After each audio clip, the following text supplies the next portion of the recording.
ಈ ಮಾಧ್ಯಮ ಗೋಷ್ಠಿ ಒಂದು ಪಕ್ಷದ್ದು ಇಲ್ಲ ಒಂದು ಸರ್ಕಾರದಲ್ಲ.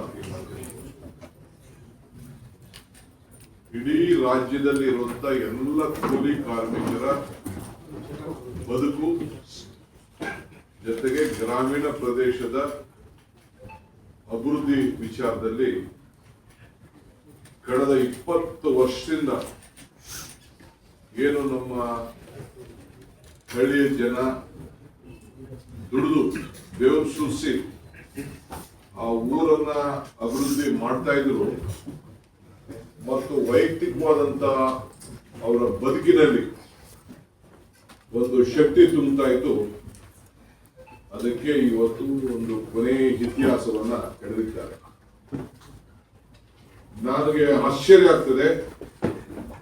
ನಾನು ಬಿಜೆಪಿ ಎಲ್ಲ ಸ್ನೇಹಿತರಿಗೆ ನಾನು ಕೇಳಲಿಕ್ಕೆ ಬಯಸ್ತೇನೆ, ಇಲ್ಲ ನೀವು ಇದನ್ನ ಸ್ವಾಗತ ಮಾಡಬೇಕಾಯ್ತು, ಇಲ್ಲ ನೀವು ಇದನ್ನ ಖಂಡಿಸ್ಬೇಕಾಯ್ತು. ಎರಡೂ ಕೂಡ ಮಾಡಿಲ್ಲ. ಇಲ್ಲ ಏನು ನಿಮ್ಮ ಕೇಂದ್ರ ಸರ್ಕಾರ ಮಾಡಿದೆ ಇದು ಮಾಡಿರೋದು ಸರಿ ಅಂತ ನೀವು ಹೇಳ್ಬೇಕಾಗಿತ್ತು, ಇಲ್ಲ ನರೇಗಾ ಯೋಜನೆಯನ್ನ ತೆಗೆದಾಕಿರೋದು ಸರಿ ಅಂತ ಹೇಳ್ಬೇಕಾಯ್ತು, ಇಲ್ಲ ತಪ್ಪು ಅಂತ ಹೇಳ್ಬೇಕಾಯ್ತು. ಇವೆರಡೂ ಹೇಳ್ದೆ ಯಾಕೆ ಇಲ್ಲಿವರೆಗೂ ಮೌನ ತಾಳ್ತಾ ಇದ್ದೀರಿ ಅನ್ನೋದನ್ನ ನೀವು ಹೇಳಬೇಕಾಗ್ತದೆ. ಯಾಕೆಂದ್ರೆ ಈ ಯೋಜನೆಯಿಂದ ಈಗಾಗಲೇ ನಮ್ಮ ಮುಖ್ಯಮಂತ್ರಿಗಳು ಮತ್ತು ನಮ್ಮ ರೂರಲ್ ಡೆವಲಪ್ಮೆಂಟ್ ಮಿನಿಸ್ಟರ್ ಹೇಳ್ದಂಗೆ ಪ್ರತಿಯೊಂದು ಕುಟುಂಬದ ಯಾರು ಕೂಲಿ ಕಾರ್ಮಿಕರಿಗೆ ಈ ಶಕ್ತಿ ಮಹಾತ್ಮ ಗಾಂಧೀಜಿ ಗ್ರಾಮೀಣ ಉದ್ಯೋಗ ಖಾತ್ರಿ ಯೋಜನೆ, ಈ ಯೋಜನೆಯಲ್ಲಿ ಪ್ರತಿಯೊಬ್ಬರ ವೈಯಕ್ತಿಕವಾದಂತ ಬದುಕಿನಲ್ಲಿ ತಾನು ಮಾಡಿದಂತ ತನ್ನ ಮನೆ ಕಟ್ಕೊಳಕ್ಕೆ ಕೇಂದ್ರ ಸರ್ಕಾರ ಆಗಲಿ ರಾಜ್ಯ ಸರ್ಕಾರ ಆಗಲಿ ಕೊಟ್ಟಂತ ಮನೆ, ಆಶ್ರಯ ಮನೆ, ಇಂದಿರಾ ಆವಾಸ್ ಮನೆ, ಅಂಬೇಡ್ಕರ್ ಮನೆ, ಬಸವ ಜಯಂತಿ ಮನೆ, ಆ ಮನೆಯಲ್ಲಿ ತಾನೇ ಕೂಲಿ ಮಾಡಿಕೊಂಡು ಕಟ್ತಾ ಇರೋಂತ ಸಣ್ಣ ಮನೆಗೆ ತಾನೇ ಕೂಲಿ ತೆಗೆದುಕೊಳ್ಳುವಂತ ಶಕ್ತಿ ಇವತ್ತು ಮನಮೋಹನ್ ಸಿಂಗ್ ಅವರ ಸರ್ಕಾರ, ಕಾಂಗ್ರೆಸ್ ಸರ್ಕಾರ, UPA ಸರ್ಕಾರ ಕೊಟ್ಟಿದೆ. ಜೊತೆಗೆ ಆ ಪ್ರತಿಯೊಬ್ಬ ಜಮೀನಿನಲ್ಲಿ ಜಮೀನ್ ಮಟ್ಟ ಮಾಡ್ಕೊಳ್ಳಿಕ್ಕೆ, ಇಂಗು ಗುಂಡಿ ತೋಡ್ಕೊಳ್ಳಿಕ್ಕೆ, ಇಲ್ಲ ಏನಾದ್ರು ಒಂದು ಗಿಡಗಳನ್ನ ಇದಕ್ಕೆ ರೇಷ್ಮೆ ಹಾಕ್ಲಿಕ್ಕೆ, ಮಾವಿನ ಗಿಡ ಹಾಕೊಳ್ಳಿಕ್ಕೆ, ಇಲ್ಲ ಯಾವುದೇ ಆಗ್ಲಿ ಅವ್ರು ವ್ಯವಸಾಯ ಮಾಡ್ಕೊಳ್ಳಿಕ್ಕೆ, ಅವರ ವ್ಯವಸಾಯ ಮಾಡ್ಕೊಳ್ಳೋದಕ್ಕೂ ಕೂಡ ಅವನಿಗೆ ಕೂಲಿಯನ್ನ ಪಡ್ಕೊಳ್ಳಿಕ್ಕೆ, ಅದನ್ನ ರಿಜಿಸ್ಟರ್ ಮಾಡ್ಬಿಟ್ಟು ಕೂಲಿಯನ್ನ ಪಡ್ಕೊಳ್ಳಿಕ್ಕೆ ಒಂದು ಅವಕಾಶ ಇದೆ. ನಾನು ತಮ್ಗೆ ಹೇಳಲಿಕ್ಕೆ ಬಯಸ್ತೇನೆ, ನೋಡಿ, ಒಂದು ಇನ್ಫ್ರಾಸ್ಟ್ರಕ್ಚರ್ ಬೇರೆ ವಿಚಾರ, ನಾನು ಅದಕ್ಕೆ ಆಮೇಲೆ ಬರ್ತೇನೆ. ಇಂಡಿವಿಜುವಲ್ ಆಗಿ improving livelihoods through horticulture, sericulture, plantation, forestry, ಆಮೇಲೆ ಡೆವಲಪ್ಮೆಂಟ್, ಆಮೇಲೆ waste land, development of waste land, ಯಾವ್ದಾದ್ರು ವೇಸ್ಟ್ ಲ್ಯಾಂಡ್ ಅಂತ ಅವ್ರ ಭೂಮಿಗಳಲ್ಲಿತ್ತು ಅದನ್ನೆಲ್ಲ ಮಟ್ಟ ಮಾಡ್ಕೊಳ್ಳಿಕ್ಕೆ ಸ್ವಂತ ಭೂಮಿಯಲ್ಲಿ, unskilled wages construction houses sanction and Indira Awas Yojana and other state and central government scheme. ಈಗ ಈ ಹೊಸ ಆಕ್ಟ್ ಅಲ್ಲಿ ಈ ಇಂದಿರಾ ಆವಾಸ್ ಯೋಜನೆ ತೆಗೆದಾಕ್ಬಿಟ್ಟಿದ್ದಾರೆ, ಸ್ಟೇಟ್ ತೆಗೆದಾಕ್ಬಿಟ್ಟಿದ್ದಾರೆ, ಸೆಂಟ್ರಲ್ ಅಂತಾನು ತೆಗೆದಾಕ್ಬಿಟ್ಟಿದ್ದಾರೆ. ಪ್ರಧಾನ ಮಂತ್ರಿ ಮಾತ್ರ ಇಟ್ಟವ್ರೆ. ಹೇಳಿದೆ ನನ್ನ ಹತ್ರ, ಬರೀ ಪ್ರಧಾನ ಮಂತ್ರಿ ಹೆಸರಿನಲ್ಲಿ ಯಾವ್ದಾದ್ರು ಮನೆ ಕಟ್ರೆ ಅದನ್ನ ತೆಗೆದುಕೊಳ್ಬೋದಂತೆ. ಆಮೇಲೆ ಕ್ರಿಯೇಟಿಂಗ್ ಇನ್ಫ್ರಾಸ್ಟ್ರಕ್ಚರ್ ಅಂದ್ರೆ ದನದ ಕೊಟ್ಟಿಗೆ, ಇದು ಹಂದಿ ಶೆಡ್ಗಳು, ಕುರಿ ಶೆಡ್ಡು, ದನದ ಶೆಡ್ಡು ಎಲ್ಲ ಹಾಕೊಡ್ಲಿಕ್ಕೆ ನೀವು ನಾನು ತಮ್ಗೆಲ್ಲ ರಿಕ್ವೆಸ್ಟ್ ಮಾಡ್ತೀನಿ, ನಿಮ್ಗೆಲ್ಲ ಗಾಡಿ ಮಾಡಿಕೊಡ್ತೀನಿ, ನಮ್ ತಾಲೂಕು ಹೋಗಿ ಕರ್ಕೊಂಡು ಹೋಗ್ತೀನಿ. ಇಡೀ ದೇಶದಲ್ಲಿ, ಭಾರತದ ದೇಶದಲ್ಲಿ ಕಾಶ್ಮೀರದ ಕನ್ಯಾಕುಮಾರಿವರೆಗೂ ಹೈಯೆಸ್ಟ್ ನರೇಗಾ ಕಾರ್ಯಕ್ರಮವನ್ನ ಉಪಯೋಗಿಸಿದಂತ ಒಂದು ತಾಲೂಕು. ನಾವೇನಾದ್ರು ಒಂದು ದೊಡ್ಡ ದರೋಡೆ ಮಾಡ್ಬಿಟ್ಟಿದೀವಿ ಅಂತ ಹೇಳಿ ಒಂದು 10 ಟೀಮ್ ಬಂದು ಇನ್ವೆಸ್ಟಿಗೇಷನ್ ಮಾಡ್ತೀವಿ. ಅಲ್ಕಾವತಿ ನದಿಗೆ ನಾವು ಚೆಕ್ ಡ್ಯಾಮ್ ಅನ್ನ ಕ್ರಿಯೇಟ್ ಮಾಡಿದ್ವಿ. 50,000 ಜನಕ್ಕೆ ದನಿನ್ ಕೊಟ್ಟಿಗೆಗಳನ್ನ ಕಟ್ಟಿಕೊಟ್ಟಿದ್ವಿ. ಪಂಚಾಯತಿ ಬಿಲ್ಡಿಂಗ್ ಗಳನ್ನ ಕಟ್ಟಿದ್ದೀವಿ, ಪ್ಲೇ ಗ್ರೌಂಡ್ ಗಳನ್ನ ಮಾಡಿದೀವಿ, ಪಾರ್ಕ್ ಗಳನ್ನ ಮಾಡಿದೀವಿ. ಇದನ್ನೆಲ್ಲ ನೋಡ್ಬಿಟ್ಟು ಅವರು ಓಹೋ ಹಿಂಗ್ ಮಾಡಿದ್ರೆ ನಮ್ಗೆ ತೊಂದರೆ ಆಗ್ತದೆ, ಅವ್ರು ಹೇಳ್ತಿರಲ್ಲ ವೋಟ್ ಬ್ಯಾಂಕ್ ರಾಜಕಾರಣ ಅಂತ, ಅದಕ್ಕೆ ಏನಾದ್ರು ಧಕ್ಕೆ ಆಗ್ತದೆ ಅಂತೇಳಿ ಇವತ್ತು ಮಾರಕವಾಗಿ ಇವತ್ತು ಎಲ್ಲ ಪಂಚಾಯತಿಗಳಿಗೆ ಪಂಚಾಯತಿ ಮೆಂಬರ್ಗಳಿಗೆ ಕೊಟ್ಟಂತ ಅಧಿಕಾರ ಏನಿತ್ತು, ಯಾಕೆಂದ್ರೆ ಪ್ರತಿಯೊಂದು ಕಾರ್ಯಕ್ರಮಗಳ ಕೂಡ ಯಾರ್ಯಾರು ಕೂಲಿ ಮಾಡ್ಕೊಳ್ಳಿಕ್ಕೆ ಶಕ್ತಿ ಇತ್ತು, ಯಾರ್ಯಾರು ಅವನ ಜಮೀನಿನಲ್ಲಿ ಅವನು ಉತ್ಪಾದನೆ ಮಾಡ್ಕೊಳ್ಳೋಕೆ ಶಕ್ತಿ ಇತ್ತು, ಅದನ್ನ ಹೋಗಿ ಪಂಚಾಯತಿಗೆ ಒಂದು ಅರ್ಜಿ ಕೊಡ್ತಿದ್ದ, ಪಂಚಾಯತಿಯವರು ಪ್ಲಾನ್ ಆಗ್ತಾ ಇದ್ರು, ಇದನ್ನ ಲೋಡ್ ಮಾಡ್ತಾ ಇದ್ರು, ಅವ್ರಿಗೆ ನೇರವಾಗಿ ಅವ್ನು ಕೂಲಿ ಮಾಡ್ಕೊಡೋದಕ್ಕೆ ತಮ್ಮನ್ನು ಕೊಟ್ಟು, ಅದು ಬಯೋಮೆಟ್ರಿಕ್ ಕೂಡ ಈಗ ಅವಕಾಶ ಇತ್ತು, ಬಯೋಮೆಟ್ರಿಕ್ ಅದನ್ನ ಇವತ್ತು ತಪ್ಪಿಸಿ ಇದನ್ನ ಕಾಂಟ್ರಾಕ್ಟ್ಗಳಿಗೆ ಕೊಟ್ಟಿದ್ದಾರೆ. ನೀವು ತೆಗೆದುಕೊಂಡು ನೋಡಿ ಈಗಿನ ಕಾನೂನು ನಾವಿಲ್ಲಿ ಕೊಟ್ಟಿದ್ದೀವಿ ಲಾಸ್ಟ್ ಅಲ್ಲಿ, ಗುತ್ತಿಗೆದಾರರಿಗೆ ಅವಕಾಶ ಬಂದಿರಲಿಲ್ಲ, ಅದನ್ನ ಅವಕಾಶ ಇದೆ ಕಾಂಟ್ರಾಕ್ಟರ್ಗಳಿಗೆ ಈಗ ಬೆಳೆಸಲಿಕ್ಕೆ.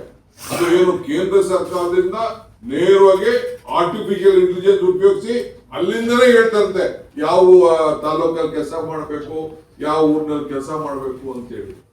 ಈ ರೀತಿ ಈ ಯೋಜನೆ ಏನು ಇವತ್ತು ತಂದಿದ್ದಾರಲ್ಲ, ಮುಂದಕ್ಕೆ ನಾನು ಬಿಜೆಪಿ ರಾಜ್ಯದ ಯಾವ ರಾಜ್ಯದಲ್ಲೂ ಸಕ್ಸಸ್ ಆಗಲ್ಲ ಬಿಡಿ, ನಮ್ಮ ಸರ್ಕಾರಗಳದ್ದು ಬಿಡಿ, including the own BJP run state, even ಆ ಸ್ಟೇಟ್ ಅಲ್ಲೂ ಕೂಡ ಈ ಕಾರ್ಯಕ್ರಮವನ್ನ ಯಶಸ್ಸು ಮಾಡಲಿಕ್ಕೆ ಸಾಧ್ಯ ಇಲ್ಲ. ನಾನು ಹೇಳ್ತಾ ಇದ್ದೀನಿ, any central minister Y has not welcomed it? ಇಲ್ಲ ನಾವು ನರೇಗಾ ತಂದಿದ್ದು, ನಾವು ಒಳ್ಳೆ ಕೆಲಸ ಮಾಡಿದೀವಿ, ನರೇಗಾ ಕಿತ್ತಾಕಿದ್ದು ಅಂತ ಯಾಕೆ ಮಾತಾಡ್ತಾ ಇಲ್ಲ? ಇಲ್ಲ ಈ ಯೋಜನೆನ ಯಾಕೆ ಅವರು ತಂದಿದ್ದು ಒಳ್ಳೆ ಕೆಲಸ ಮಾಡ್ತಾ ಇದೀವಿ ಅಂತ ಯಾಕೆ ಇದನ್ನು ವಾದ ಮಾಡ್ತಾ ಇಲ್ಲ? ಇಷ್ಟೇ ಚರ್ಚೆ ಇದು.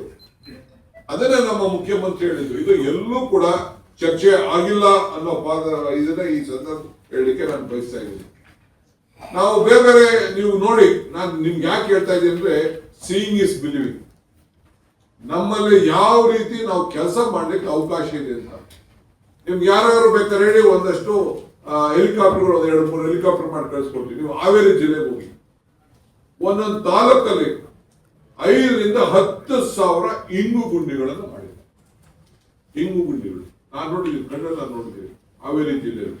ಆ ನೀರನ್ನ ಒಂದು 20x20, 40x40 ಇದರಲ್ಲಿ ಮಾಡಿ ಆ ಇಂಗು ಗುಂಡಿಗಳನ್ನ ಅಗ್ರಿಕಲ್ಚರ್ ಡಿಪಾರ್ಟ್ಮೆಂಟ್ ಇಂದ ಮಾಡಿದ್ದಾರೆ. ಕೃಷ್ಣ ಬೈರೇಗೌಡ ಅಗ್ರಿಕಲ್ಚರ್ ಇದ್ದಂತ ಸಂದರ್ಭದಲ್ಲಿ ನಾನು ಕಣ್ಣಲ್ಲಿ ನೋಡಿದ್ದೀನಿ. ಆ ನೀರನ್ನ ಅಲ್ಲೇ ಅವ್ನು ಮಾಡ್ಕೊಂಡು ಅವ್ರ ಭೂಮಿಲೇ, ಬೇರೆ ಯಾರು ಇಲ್ಲ, ಅವನ ಭೂಮಿಲೇ ಅವ್ನು ಮಾಡ್ಕೊಂಡು ಕೂಲಿ ಪಡ್ಕೊಳ್ಳುವಂತ ಕೆಲಸ ಕೂಡ ಇವತ್ತಾಗಿದೆ. ಇಡೀ ರಾಜ್ಯದಲ್ಲಿ ಈ ರೀತಿ ಆಗ್ತಾ ಇದೆ. ಇಡೀ ರಾಷ್ಟ್ರಕ್ಕೆ ಈ ಯೋಜನೆ, ಇಡೀ ರಾಷ್ಟ್ರದ ಗ್ರಾಮೀಣ ಅಭಿವೃದ್ಧಿಗೆ ಒಂದು ದೊಡ್ಡ ಮಾರಕ ಇದೆ. ಇದರಂತ ಮಾರಕವಾದಂತ ಬಿಲ್ಲು ಗ್ರಾಮೀಣ ಪ್ರದೇಶದ ಬದುಕಿಗೆ. ಈಗ ರಾಜೀವ್ ಗಾಂಧಿ ಅವರು 73rd 74th ಅಮೆಂಡ್ಮೆಂಟ್ ಮಾಡಬೇಕಾದ್ರೆ ಇಲ್ಲಿಗೆ ಬಂದಿರಲಿಲ್ಲ ಅವರು. ನಮ್ಮ ರಾಮಕೃಷ್ಣ ಹೆಗಡೆ ಅವರು ಇಲ್ಲಿ ಚೀಫ್ ಮಿನಿಸ್ಟರ್ ಇಲ್ಲಿಗೆ ಬಂದು SK ಡೇ ಅವ್ರು ಬಂದು, ನಾವೇ ಇಲ್ಲಿ ಬಂದು ಕಾನ್ಫರೆನ್ಸ್ ಮಾಡಿಲ್ವಾ, ಈ ಆಕ್ಟ್ ತರ್ತಾ ಇದೀವಿ, ಇದಕ್ಕೆ ಏನಾಗಬೇಕು, ಪಂಚಾಯತ್ ರಾಜ್ಗೆ ಶಕ್ತಿ ಕೊಡ್ಬೇಕು, ಪಂಚಾಯತ್ ಏನ್ ಕೊಡ್ಬೇಕು ಅಂತ ಮಾಡಿ ತೀರ್ಮಾನ ಮಾಡಬೇಕು. ಸೋನಿಯಾ ಗಾಂಧಿ ಅವರು ಅವ್ರ ಲೀಡರ್ಶಿಪ್ ಅಲ್ಲಿ, ಇದೇ ಮನಮೋಹನ್ ಸಿಂಗ್ ಅವರ ಫೈನಾನ್ಸ್ ಮಿನಿಸ್ಟರ್ ಇದ್ದಂತ ಸಂದರ್ಭದಲ್ಲಿ ಬೇಲೂರು ಡಿಕ್ಲರೇಷನ್ ಮಾಡಿದವು. ಬೇಲೂರು ಡಿಕ್ಲರೇಷನ್ ಏನ್ ಮಾಡಿದವು?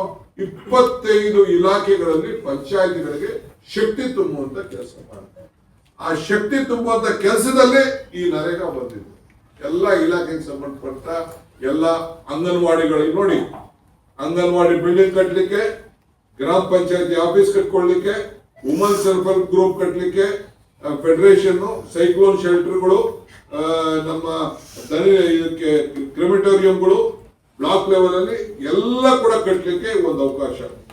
ಆಮೇಲೆ ಇದನ್ನ ಗೋಡನ್ಗಳು ಕಟ್ಕೊಳ್ಳಿಕ್ಕೆ, ಏನೇನು ನಮ್ಮ ಸಮುದಾಯದ ಭವನ, ಏನು ಸಮುದಾಯ ಸಂಬಂಧಪಟ್ಟಂತ ಎಲ್ಲ, ನಾನು ವೈಯಕ್ತಿಕವಾಗಿ ಒಂದೇ ಮಾತಾಡ್ತಾ ಇಲ್ಲ, ಕಲ್ವರ್ಟು, ರೋಡ್ಸು ಇನ್ಕ್ಲೂಡಿಂಗ್ ಸೈಡ್ ಡ್ರೈವ್ಸು, ಪ್ರತಿ ಒಂದು ಊರನ್ನು ಚರಂಡಿ ಮಾಡ್ಕೊಳ್ಳಿಕ್ಕೆ, ರೋಡ್ ಮಾಡ್ಲಿಕ್ಕೆ, ಜಮೀನುಗಳು ಹೋಗ್ಲಿಕ್ಕೆ, ರಸ್ತೆ ಮಾಡ್ಕೊಳ್ಳಿಕ್ಕೆ ಎಲ್ಲ ಇತ್ತು. ಇನ್ನು ಮುಂದಕ್ಕೆ ಒಂದು ಮನೆ ಕೂಡ ಮಾಡ್ಕೊಳ್ಳಿಕ್ಕೆ ಸಾಧ್ಯ ಆಗುದಿಲ್ಲ.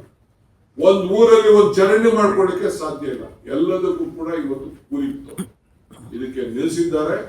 ಸೊ ನಮ್ಮ ಸರ್ಕಾರ, ಇದು ಪಕ್ಷದ ಕೆಲಸ ಅಲ್ಲ, ಇಡೀ ನಮ್ಮ ಸರ್ಕಾರ ಪಾರ್ಟಿ ಪಕ್ಷ ಬಿಟ್ಟು ಇಡೀ ಗ್ರಾಮ ಪಂಚಾಯತಿ ಮಟ್ಟದಲ್ಲಿ ಈ ಒಂದು ನರೇಗಾ ಕಾರ್ಮಿಕರು ಮತ್ತು ನಮ್ಮ ಲೀಡರ್ಸ್ ಎಲ್ಲರೂ ಸೇರಿ, ನಾವೇನು ಪಂಚಾಯತಿ ಯಾರನ್ನು ನಾವು ಸಿಂಬಲ್ ಮೇಲೆ ಗೆಲ್ಲಿಲ್ಲ.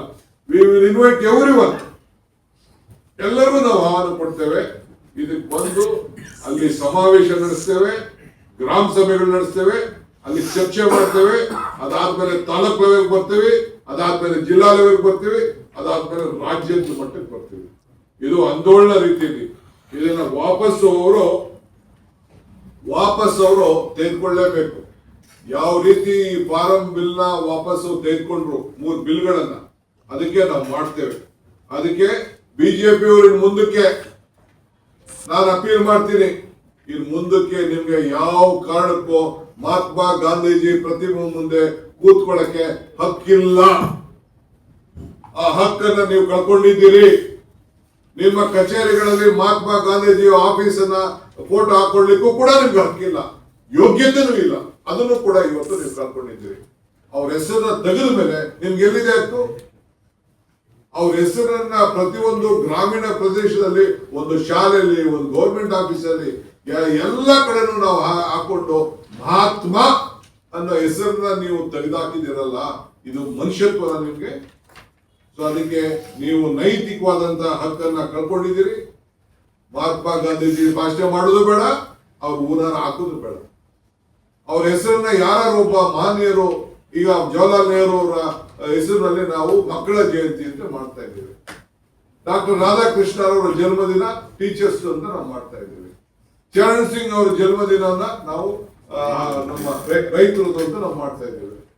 ಸೊ ಹಂಗೆ ಪ್ರತಿಯೊಂದು ಜಯಂತಿಗಳನ್ನ ನಾವು ಮಾಡ್ತಾ ಇದ್ದೀವಿ. ಅಂಬೇಡ್ಕರ್ ಅವರು ಹುಟ್ಟಿದ ದಿನ ನಾವು ಸಂವಿಧಾನದ ಬಗ್ಗೆ ಎಷ್ಟು ಗೌರವ ಕೊಡಬೇಕು ಅದನ್ನ ನಾವು ಮಾಡ್ತಾ ಇದ್ದೀವಿ. ಸೊ ಹಂಗೆ ಇವತ್ತು ಮುಂದಕ್ಕೆ ಬಿಜೆಪಿಯವರು ಯಾವ ಕಾರಣಕ್ಕೂ ಮಹಾತ್ಮ ಗಾಂಧಿ ಹೆಸರನ್ನ ದಯವಿಟ್ಟು ನಿಮ್ಮ ಮಾತಿನಂತೆ ನಡೀತಾ ಇದ್ದೀರಿ, ನಿಮ್ಮ ಸರ್ಕಾರದ ಆದೇಶದಂತೆ ಇದ್ದೀರಿ ಅಂತಂದ್ರೆ ದಯವಿಟ್ಟು ಹೀಗೆ ತೆಗೆದ್ಬಿಟ್ಟು ನಮ್ಗೆ ಗಿಫ್ಟ್ ಮಾಡಿ ಆ ಫೋಟೋಗಳನ್ನ ಕಳಿಸ್ಕೊಡ್ತೀವಿ, ನಾವು ಇಟ್ಕೊಳ್ತೀವಿ. ನಾವು ಮನೆಗೂ ನಾವು ಹಂಚ್ಕೊಳ್ತೀವಿ. 100 ವರ್ಷ ಆಗಿದೆ ರೀ, 100 ವರ್ಷ ಮಹಾತ್ಮ ಗಾಂಧೀಜಿ ಅವರು ಈ ದೇಶದ ಸ್ವಾತಂತ್ರ್ಯದ ನಾಯಕತ್ವವನ್ನು ವಹಿಸಿ 100 ವರ್ಷ ಆಗಿದೆ. ಆ 100 ವರ್ಷದ ಸಂಭ್ರಮ ಆಚರಣೆ ಮಾಡುವಂತ ಸಂದರ್ಭದಲ್ಲಿ ಅವ್ರ ಹೆಸರನ್ನ ತೆಗೆದು ಅವ್ರನ್ನ ಹೆಸರಿಗೆ ಕೊಲೆ ಮಾಡ್ತಾ ಇದ್ರಲ್ಲ, ಇದಕ್ಕಿನ್ನ ಈ ದೇಶದ ಇತಿಹಾಸದಲ್ಲಿ ಮಾಡಿದಂತ ಅವಮಾನ ಇನ್ನೊಂದಿಲ್ಲ ಅಂತ ಹೇಳಲಿಕ್ಕೆ ನಾನು ಬಯಸ್ತಾ ಇದ್ದೇನೆ. ಇದಕ್ಕೆ ಈ ಹೋರಾಟ ಪಕ್ಷ ಭೇದವನ್ನು ಮರೆತು ನಮ್ಮ ಹೋರಾಟವನ್ನು ರೂಪಿಸ್ತೇವೆ. ಯಾರು ಜಾಯ್ನ್ ಆಗ್ಬೋದು, ಆದ್ರೆ ಹಳ್ಳಿ ಪ್ರದೇಶದ ಜನರ ಬದುಕಿನಲ್ಲಿ ಇವತ್ತು ಒಂದು ದೊಡ್ಡ ಆಘಾತ ಉಂಟಾಗಿದೆ. ಇದರ ವಿರುದ್ಧ ವಿಶೇಷವಾಗಿ ಮೀನುಗಾರಿಗೂ ಕೂಡ ಪಾಪ ಮೀನುಗಾರಿಕೆ ನಮ್ಮ ಕರಾವಳಿ ಪ್ರದೇಶ ಅವರಲ್ಲೂ ಕೂಡ ಮೀನುಗಾರಿಕೆ ರೈತರು ಕೂಡ ಯಾರು ಮೀನುಗಾರಿಕೆ ಮಾಡ್ತಾ ಇದ್ರು ಅವರು ಕೂಡ ಕೂಲಿ ತೆಗೆದುಕೊಳ್ಳುವಂತ ಒಂದು ಅವಕಾಶ ಇತ್ತು.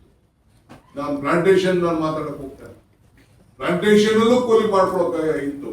ಈಗ ಇಡೀ ರಾಜ್ಯದಲ್ಲಿ ಅವರು ಕೂಲಿ ನಗರಗಳಲ್ಲಿ ಬಿಟ್ಟು ಗ್ರಾಮೀಣ ಪ್ರದೇಶದಲ್ಲಿ ಮಾಡ್ಕೊಳ್ಳುವಂತ ಅವಕಾಶ ಇತ್ತು. ರಾಜಸ್ಥಾನದಲ್ಲಿ ನಗರದಲ್ಲೂ ಆಗ್ಬೇಕು ಅಂತ ಕಾಂಗ್ರೆಸ್ ಪಕ್ಷ ಸರ್ಕಾರ ಒಂದು ಕಾನೂನು ತೆಗೆದುಕೊಡ್ಬೇಕು. ಸೊ ಅದರಿಂದ ನಾನು ಜಾಸ್ತಿ ಮಾತಾಡಕ್ ಹೋಗೋದಿಲ್ಲ. ಮುಖ್ಯಮಂತ್ರಿಗಳು ರಾಯಚೂರಿಗೆ ಹೋಗ್ಬೇಕಾಗಿದೆ. ಸೊ ಅದರಿಂದ ಈ ವಿಚಾರದಲ್ಲಿ ನಮ್ಮ ಪಕ್ಷ ಮತ್ತು ಸರ್ಕಾರ ಜೊತೆ ಸೇರಿ ಈ ಹೋರಾಟವನ್ನ ತೆಗೆದುಕೊಂಡು ಹೋಗ್ತಾರೆ ಅನ್ನೋ ಮಾತನ್ನ ಈ ಸಂದರ್ಭದಲ್ಲಿ ಹೇಳಲಿಕ್ಕೆ ನಾನು ಬಯಸ್ತಾ ಇದ್ದೇನೆ.